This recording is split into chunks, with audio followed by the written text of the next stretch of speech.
So, on two cards for her. Tell us about your story from when you started until where you are right now. Not the background behind Pads for, but what you've done since you started Pads for her and what your current status is right now. Yeah. Well, my first time to really do something out of pads for her, a friend of mine invited me to her home to train her how to make reusable sanitary pads. Okay. Yeah, she's working with an initiative called Hope South Sudan Initiative, Oh, and I she's heard of that. yes, Yeah. and she's in Sudan. She's Okay. Ugandan, so they supply sanitary pads to the people in Sudan. So that was my very first project. And Okay. then also there is another partner of mine called the Wellbeing Foundation. They're the people who believed in me, and I remember when they called me like, "Hey, could you please come to our station? We're launching." But I'd met them through a friend Yeah. called Teresi. She's the one running My Period is Awesome. It's in Sweden. So Yeah. when they called me, I was like, wow, actually, Benna, who knew that the girl who grew up in the ghettos who used to Yeah. look down on herself could actually be teaching through people? Because then I remember I had very many cameras in front of me, and there were not Yeah. Ugandan cameras. There were many. I felt like it was Not BBC. I was like, okay, Okay. this is actually something serious. So, those very many trainings and having to deal with, the vulnerable communities. Because Yeah. then we were training the people who could not afford. Yeah. Yes, I'll train them how to make their own reusable sanitary pads out of anything cotton, so that they don't have to worry about not having what to use. What you? Yes, and then I've also trained people from the slum areas of Kamocha. Yeah, because then there are a lot of youth. Yeah. I think it's 80% of the people in Kamocha are youth. Definitely. Yes, Yes. Yeah. That's true. and about out of those, about 50% being girls. Yes. And the rest 30 is boys. Then the other 20 is adults, like old people. And Yeah. so I felt like they also needed it. And I remember I was doing a specific training in one of those communities down, and a lady came and told me, I want to do this as a business. How do I go about it? I was like, yes, I know how to help you. So I sketched for her that template Yeah. of the measurements that would really fit a normal pad. Yeah. And then the stitching allowances. I taught her the AB up to Z of That's everything. great. So That's great she was so stuff. interested. Imagine, she didn't even have a sewing machine. She was Yeah. using her hands, and she told Yes. me, I have to sew these pads. I'm going back to our home in Masaka. I'll sell them. I was like, I Wow. love your zeal. Yeah. Even the local leaders, because in one of the trainings that we did around Chifumbira,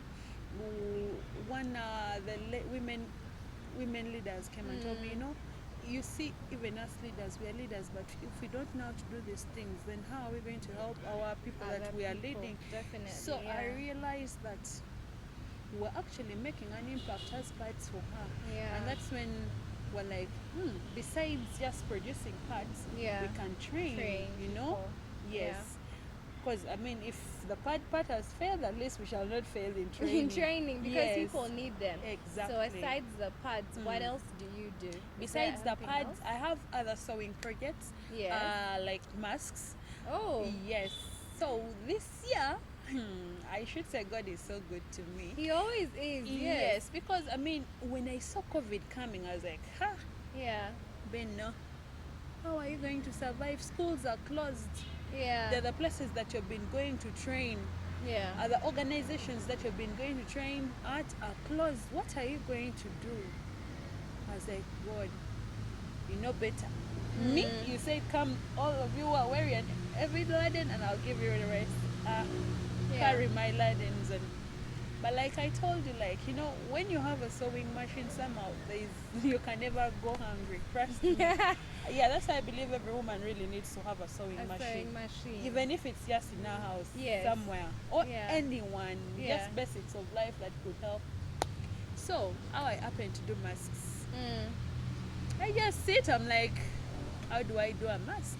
First, I actually got a T-shirt. I wrapped it around my leg. By then, we had not started using masks. It was In only Uganda. doctors. Yes. Yeah. I was like, no, Corona might come to Africa if it has moved all over and we are still surviving. Now, when I started hearing of first cases of Corona, Uganda was like among the last countries to be affected Yeah, with that's this. true. I was like, very soon, Uganda is also going to say, we have Corona. What can I do? I don't know, God's will. If thoughts are not our thoughts, I said, I made a mask. The first mask I did, I put it down on my Instagram page. Like those were achievements of like, let me just share this. And before I knew it, remember my Instagram is linked to my Facebook. I was getting likes. I was like, people are asking me how much. I'm not even sure of the price. I don't even have a price. I don't even have a price yet. I'm randomly telling those who can afford, I'll tell them 3,000. Those who couldn't afford, I'll tell them 3. Yeah. That's because by then the other disposable masks were getting priced to about 2,500 and they were being thrown away. Yeah. I was like, this is going to be reused. So I was like, no, Ben, I don't, you know how much time you take making these masks. Yeah. So I would tell them 3,000, 5,000. So I went to the experts page on one of the social media handles and I advertised the mask. Guess what? Hey, a miracle happened. A miracle. Someone told me, hey, are you serious about the mask things? I'm like, yes. Yeah.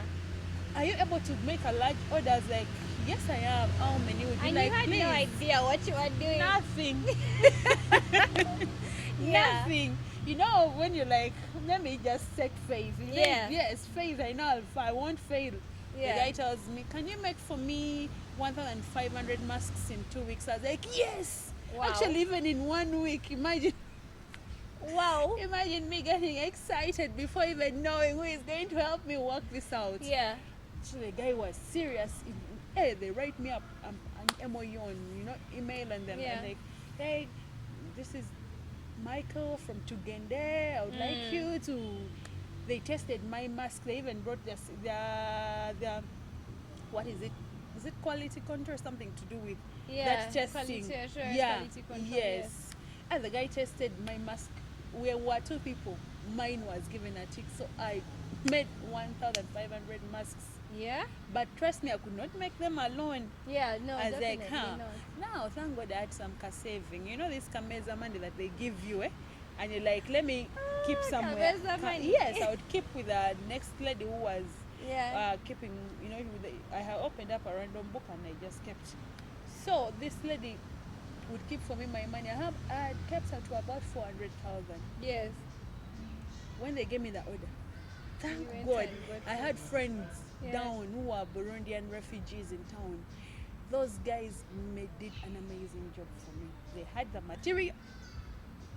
I moved downtown. Imagine I'd just given birth. My baby was about 1 month and a few weeks. But here I am hustling because I really needed it. Yeah. What was my family going to eat? My family in the village, my mother, my siblings, and even my immediate family, you know? True. So I went and landed on the elastic. Because then I was like, what are we going to use? I found some guy who had packed plastic in his car. Remember the shops were closed. I told the guy gave me plastic.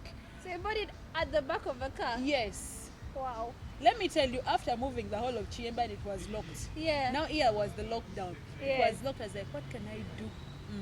I'm not going to. Let me walk Yeah. down. God can work in ways. I know it's God who led me down there. Yes. Because when I went down, I found the guy selling plastic, and I was like, how much? The guy tells me a whole kilogram is 40,000. I was like, give me. He gave you. I went. And so to the Burundians now. So now here is the production. Now I have all the material I needed. Yeah. I had my own design that I needed because it's what I presented to the Tugende guy when he saw it. I gave the Burundian guys work. Yes. They said sewing each mask for me 300. Yeah. Yeah. So the first week I gave them 500 masks. The First week, Yeah. in 30 days, those guys that delivered the work. I was like, Wow. these guys are machines. What? They were determined. They were determined. Yeah. I was like, bring. I made the masks. Yes. In 1 week and some few days, I delivered the 1,500 masks. And I was Wow. given my 4 point something. It was Yeah. my first time to hold my own million, my sister. Yeah, yeah. I had never ever thought that Never, me, ever, I would yeah. one day hold money of that much, of Yes. and that's how I even reinvested it. Because Into your business, yes, yes. to my business, because I was working at home, but now I needed to get out. So the moment I